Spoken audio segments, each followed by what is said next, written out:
Okay. A severe famine. I'm going to start all over again for Genesis 26 for everybody that wasn't here.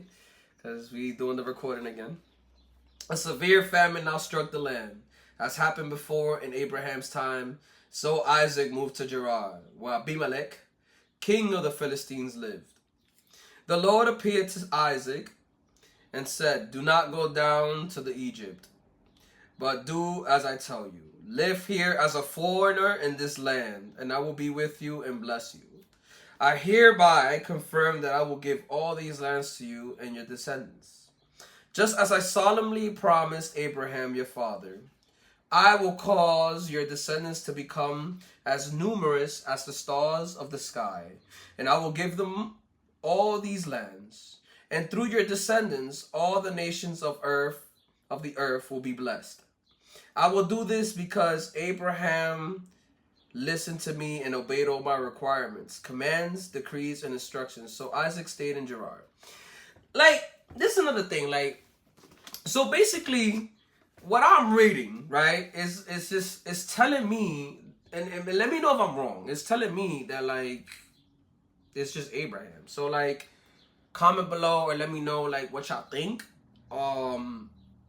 Like, why would like if God is blessing all of Abraham's seed, right? Wouldn't He bless somebody else's seed because they were good?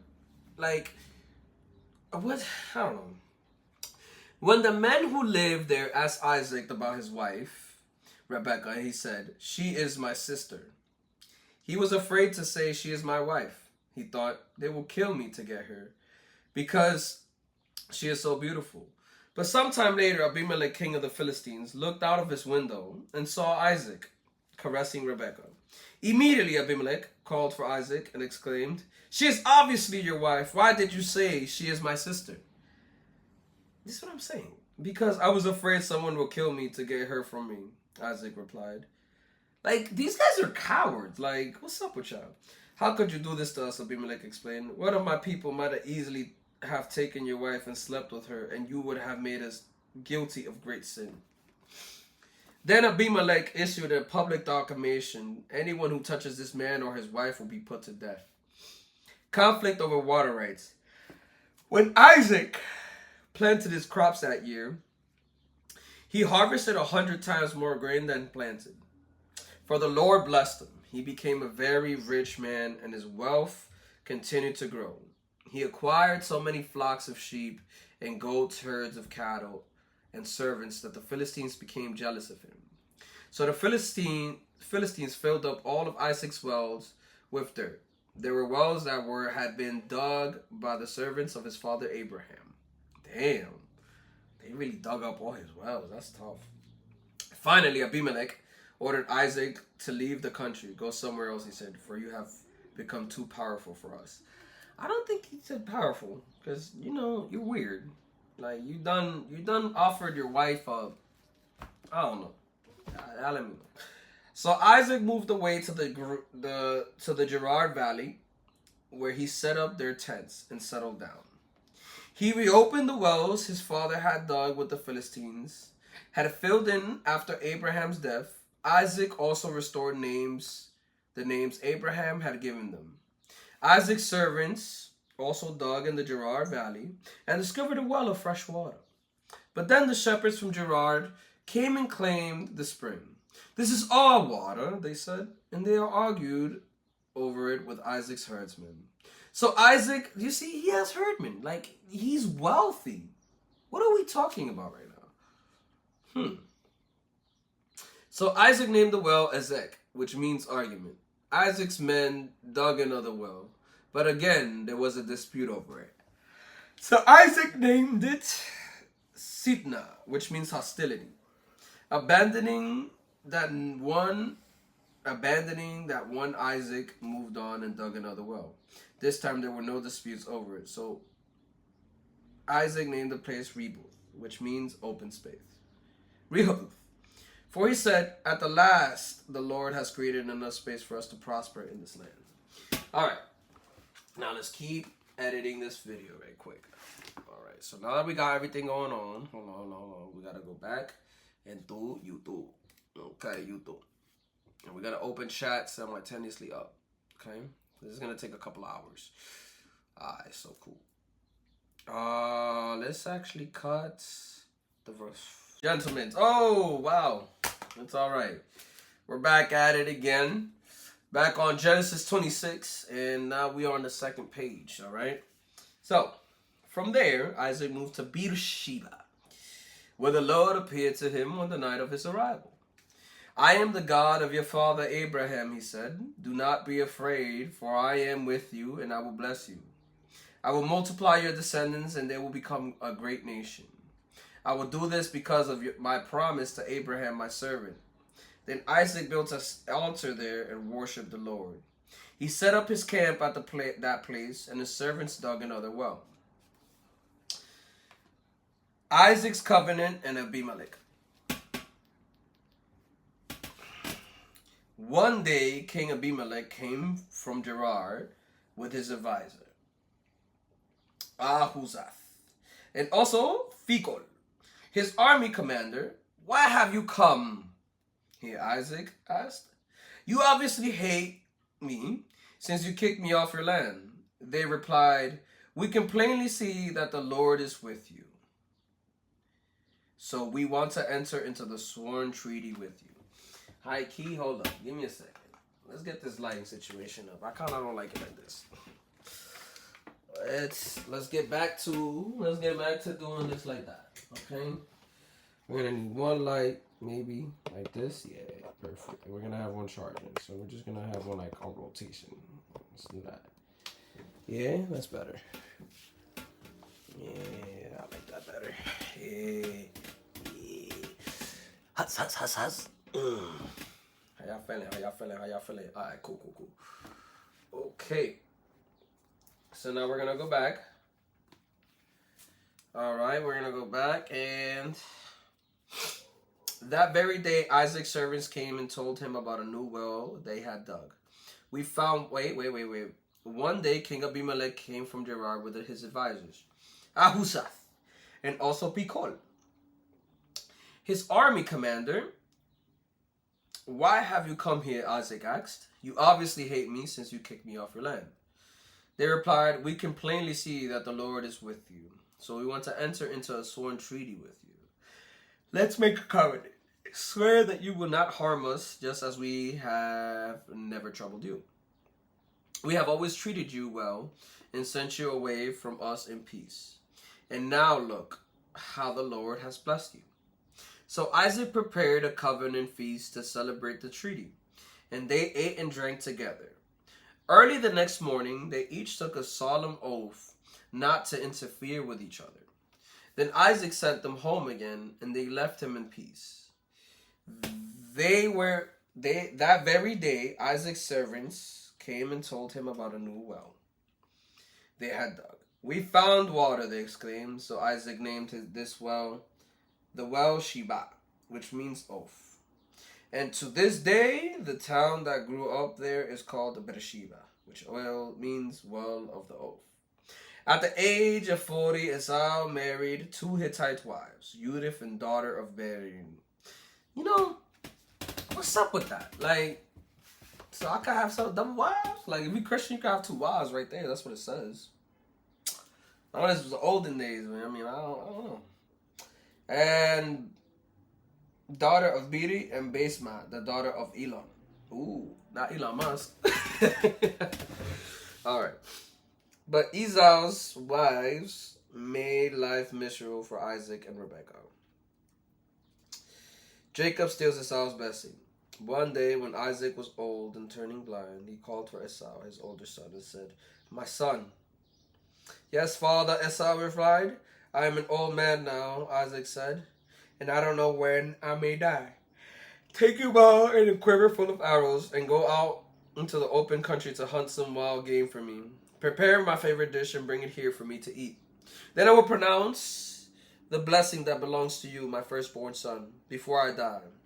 But Rebekah overheard what Isaac had said to his son Esau.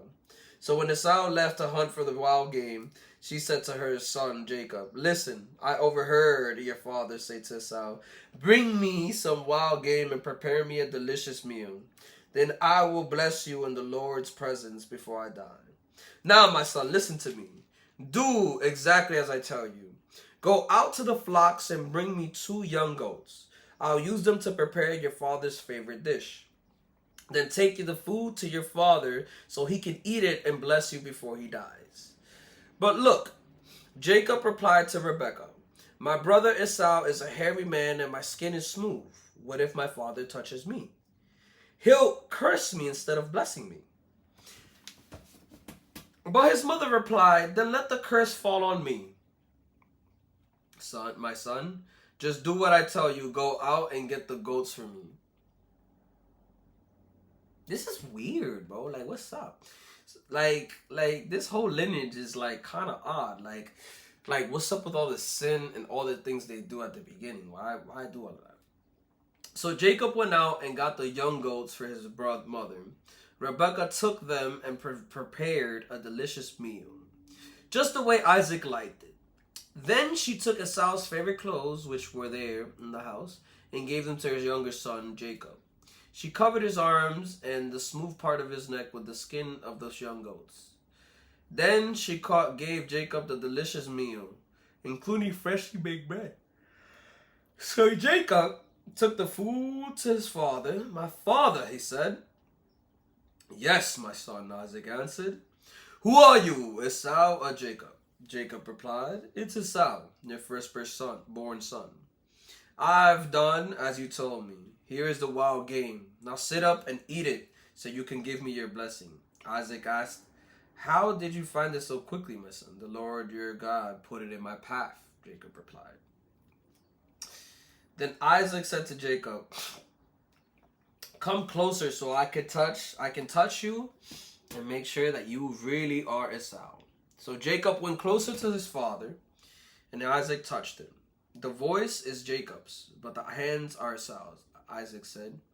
But he did not recognize Jacob because Jacob's hands felt hairy, just like Esau's. So Isaac prepared to bless Jacob. But are you really my son Esau? He asked. Yes, I am, Jacob replied. Then Isaac said, now my son, bring me the wild game. Let me eat it. And then I will give you my blessing. So Jacob took the food to his father, and Isaac ate it. He also drank the wine that Jacob served him. Then Isaac said to Jacob, please come a little closer and kiss me, my son.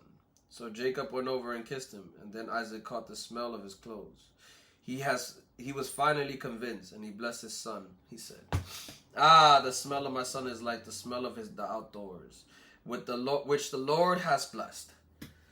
From the dew of heaven and the richness of earth, may God always give you abundant harvest of grain and bountiful new wine. May many nations become your servants, and may they bow down to you. May you be the master over your brothers, and may your mother's son bow down to you. Wow. All who curse you will be cursed, and all who bless you will be blessed. Interesting. As soon as Isaac had finished blessing Jacob, and almost before Jacob had left his father, Esau returned from his hunt. Esau prepared a delicious meal and brought it to his father. Then he said, sit up, my father, and eat my wild game, so you can give me your blessing. But Isaac asked him, who are you? Esau replied, it's your son, your firstborn son Esau. Isaac began to tremble uncontrollably and said, then who just served me wild game? I have already eaten it, and I blessed him just before you came. Oof, that's rough. Okay. And yes, that blessing must stand. So, did he... I'm confused. Like, did he know? Did he not know? Like, why is he... Okay. Like, why not just take away the blessing? Like, what? When Esau heard his father... Okay. Father's words, he let out a loud and bitter cry. Oh, my father, what about me? Bless me too, he begged. But Isaac said, your brother was here, and he tricked me. He has taken away your blessing. Esau exclaimed, no wonder my name is Jacob, for now he has cheated me twice. First, he took my rights as a firstborn. Now he has stolen my blessing. Ooh.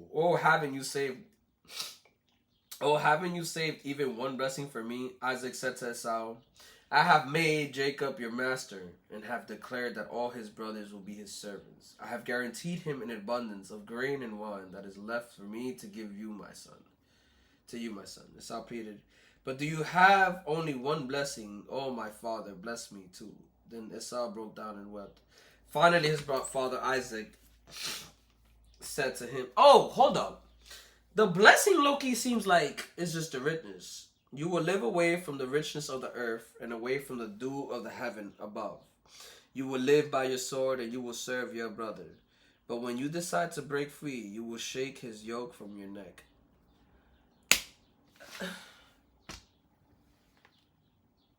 To me, it sounds like Isaac went in on it. I don't know. Like, y'all could tell me something different. I'm not seeing nothing different. I'm seeing this as like, 1, 2, 3, 4, 5. Why does it say 6? Interesting. I only see 5. Okay. So now we're gonna go. Jacob flees to Padam Aram. From that time on, Esau hated Jacob because their father had given Jacob the blessing, and Esau began to scheme. I will soon be mourning my father's death. Then I will kill my brother Jacob. But Rebekah heard about Esau's plan. So she sent for Jacob and told him, listen, Esau is consoling himself by plotting to kill you. So listen carefully, my son. Get ready and flee to my brother Laban in Haran. Stay there with him until your brother cools off. When he calms down and forgets what you have done, I will send for you to come back. Why should I lose both of you in one day?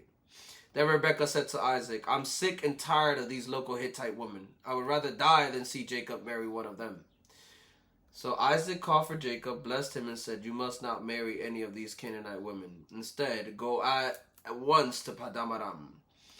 I wonder if Canaanite people were just black people. Or white people. I don't know. It has to be something very distinct. So let's actually look it up. Now that we're here. Why not? We got this open. Who were the Canaanites? Okay, Canaanites. An Asian group of Semitic speaking peoples who inhabited the Levant region of the Eastern Europe. Okay, images.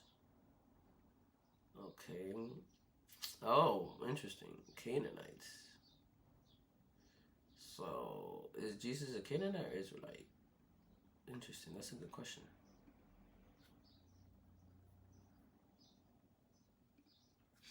Alright, guys. So, they were cut off color. So Isaac called for Jacob, blessed him, and said, you must not marry any of the Canaanite women. Instead, go at once to Padam Aram, to the house of your grandfather Bethuel, and marry one of your uncle Laban's daughter. Hold up. I'm just realizing, because that was one of my first questions. Obviously, I weren't here for that, but if Canaan killed Abel, and then the people that came from him were Canaanites, right? Hold up. Yeah, let's just make sure, right? Right? Because I think that's how it goes, right?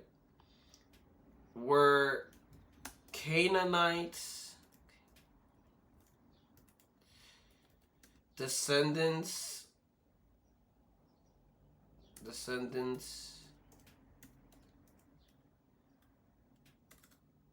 of Canaan?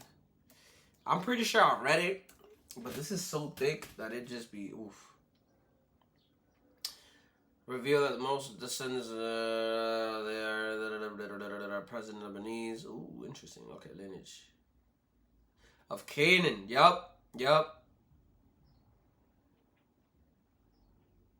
Grandson of Noah. Okay, I see. He just had a lot of kids, like they did back then. Okay. You must not marry any of the Canaanite women. Bless you and give you many children, and may your descendants multiply and become many nations. May God pass on to you and your descendants the blessings he promised to Abraham.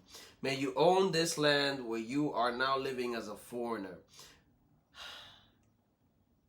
I've heard that before. Wow. For God gave this land to Abraham. Okay.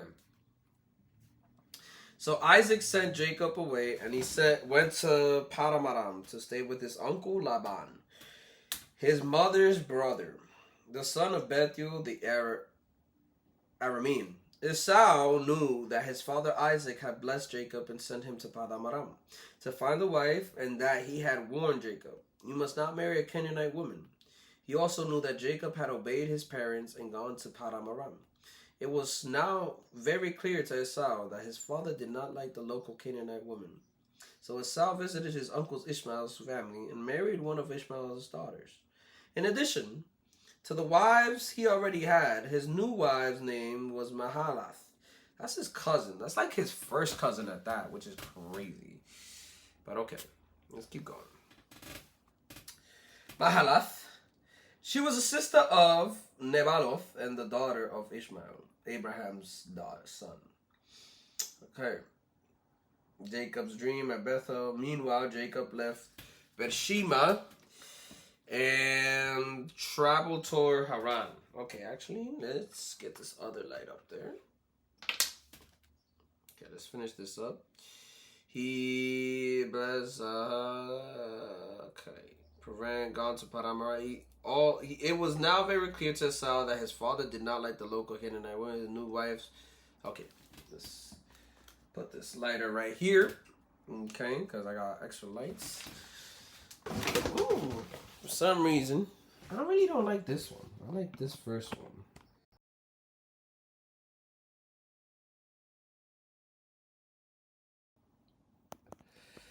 All right.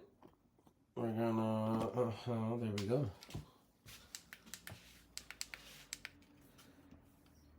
Alright. And let's sit down and get this Bible on. There we go. Actually, let's fix that camera up a little bit. I kind of like this setting. So, yes, it's actually better. Thank you. Alright. So back at it again, reading and everything. Meanwhile, Jacob left Beersheba and traveled towards Haran. At sundown, he arrived at a good place to set up camp and stopped there for the night. Jacob found a stone to rest his head against and lay down to sleep. As he slept and dreamed of a stairway that reached from the earth up to heaven, and he saw the angels of God going up and down the stairway. So like an elevator, interesting. At the top of the stairway stood the Lord, and he said, "I am the Lord, of the God of your grandfather Abraham, and the God of your father Isaac. The ground you are lying on belongs to you. I am giving it to you and your descendants. Your descendants will be numerous as the dust of the earth. They will spread out in all directions, to the west and to the east, to the north and the south, and all the families of the earth will be blessed through you and your descendants. What's more, I am with you, and I will protect you wherever you go. One day I will bring you back to this land. I will not leave you until I have finished giving you everything I have promised you." Then Jacob awoke from his sleep and said, "Surely the Lord is in this place, and I wasn't even aware of it." But he was also afraid and said, "What an awesome place this is. It is none other than the house of God, the very gateway to heaven." The next morning, Jacob got up and very early. Okay? He took the stone he had rested his head against, and he set it upright at a memorial pillar. Then he poured olive oil all over it. He named that place Bethel, which means house of God, although it was previously called Luz.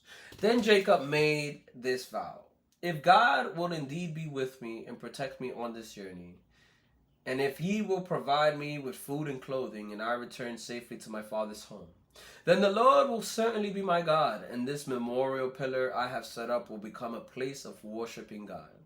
And I will present to God a tenth of everything he gives me. Jacob arrives at Padam Aram. Let's look up where Padam Aram is, actually. Let's do that. Okay. Cool. So Padan Aram. Yeah, you see that? Look at that. Okay, where's that? Was a biblical region referring to northern plain of okay. So is that northern Israel?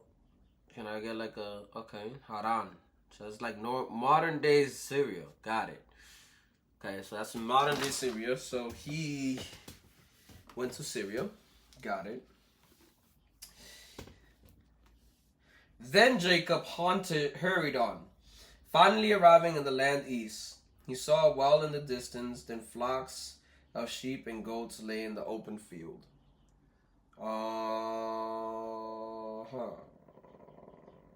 Beside it, waiting to be watered. But a heavy stone covered the mouth of the well. It was the custom there to wait for all the flocks to arrive before removing the stone and watering the animals. Afterward, the stone would be placed back over the mouth of the well. Jacob went over to the shepherds and asked, "Where are you from, my friends?" We are from Haran," they answered. "Do you know a man there named Laban and grandson of Nahor?" he asked. "Yes, we do," they replied. "Is he doing well?" Jacob asked. "Yes, he is well," they answered. "Look, here comes his daughter Rachel with the flock now." Jacob said, "Look, it's still broad daylight, too early to round up the animals. Why don't you water the sheep and goats so they can get back out to the pasture?" "We can't water the animals until all the flocks have arrived," they replied. Then the shepherds moved to the stone from the mouth of the well, and we water all the sheep and goats. Jacob was still talking with them. Then Rachel arrived with her father's flock, for she was a shepherd.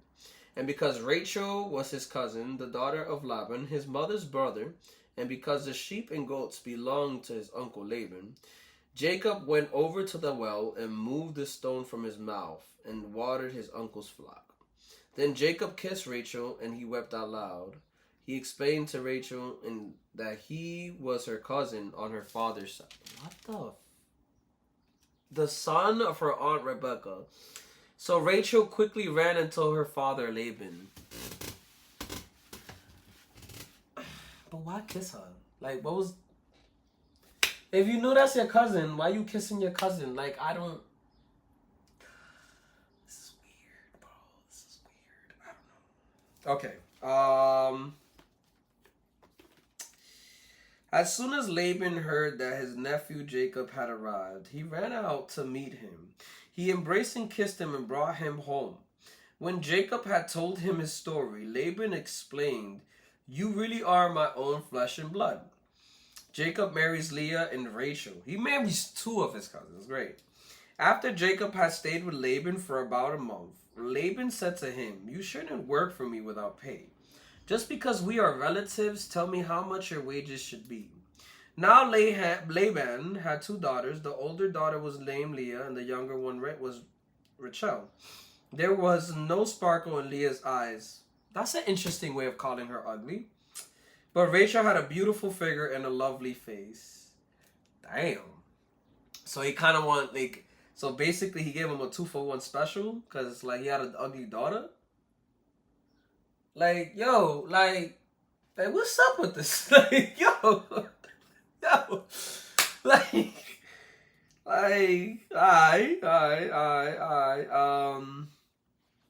there was no, oh man, since Jacob was in love with Rachel, he told her father, "I'll work for you for 7 years if you'll give me Rachel, your younger daughter, as my wife." "Agreed," Laban replied. "I'd rather give her to you than to anyone else. Stay and work with me." So Jacob worked 7 years to pay for Rachel, but his love for her was so strong that it seemed to him but a few days. Finally, the time came for him to marry her. "I have fulfilled my agreement," Jacob said to Laban. "Now give me my wife so I can sleep with her." So Laban invited everyone in the neighborhood and prepared a wedding feast. But that night, when it was dark, Laban took Leah to Jacob and he slept with her. Laban had given Leah a servant Zipporah to be her maid. Oh. But when Jacob woke up in the morning, it was Leah. Ah, man. So he did the treacherous. What? It was Leah. What have you done to me? Jacob raged at Laban. I worked 7 years for Rachel. Why have you tricked me? It's not our custom here to marry off a younger daughter ahead of the firstborn, Laban replied. But wait until the bridal week is over, then we'll give you Rachel too, provided you promise to work another 7 years for me. Mama ñema. Pero, so, not only did you do a switcheroo, right? And like, that ass, like, switch it around, and instead of giving me Rachel, you're gonna give me Leah, but then I gotta work another 7 years for you? Like, are y'all understanding this right now? Like, what? Okay. So Jacob agreed to work for 7 more years. A week after Jacob had married Leah, Laban gave him Rachel too. Okay, so he gave him both of them. Okay. Laban gave Rachel as a servant Bilhah, to be her maid. So Jacob slept with Rachel too, and he loved her much more than Leah. Much more than Leah. He then stayed and worked for Laban the additional 7 years. Jacob's many children. Of course he had many kids. He loved his wife, right? When the Lord saw that Leah was unloved, he enabled her to have children, but Rachel could not conceive. So Leah became pregnant and gave birth to a son. She named him Reuben. For she said, the Lord has noticed my misery and my son, and now my husband will love me. I don't think so. Leah. She soon became pregnant again and gave birth to another son. She named him Simeon, and she said, Simeon. The Lord heard that I was unloved and has given me another son. I don't know. It feels like she was unloved, and like, you know, I don't know if these are his kids. I'm just jacking it. I don't know. Then she became pregnant a third time and gave birth to another son. He was named Levi, for she said, surely this time my husband will feel affection for me, since I have given him 3 sons. Girl, you sound like every baby mama in history. Like, I'm gonna put Leah the first baby mama, real shit. Once again, Leah became pregnant and gave birth to another son. She named him Judah, for she said, now I will praise the Lord, and then she stopped having children. Alright. First off, we're going to be done right there, because we're going to stop it for Genesis 30, okay? I need a pen. Like this was juicy. We're going to stop recording right here. Like, actually, we're going to stop recording a little bit after I write this down. But, like, how the hell, like, Leah's the first baby mama. Like, first of all, Lot is weird. Like, Lot is really weird, and so is Isaac. Isaac is super weird. Like, I don't know. Like, Lot and Isaac are just the weirdest guys I've seen in the Bible. Like, Genesis 30. Yeah. Let's stop recording right here. I'm gonna edit the video while I'm on stream.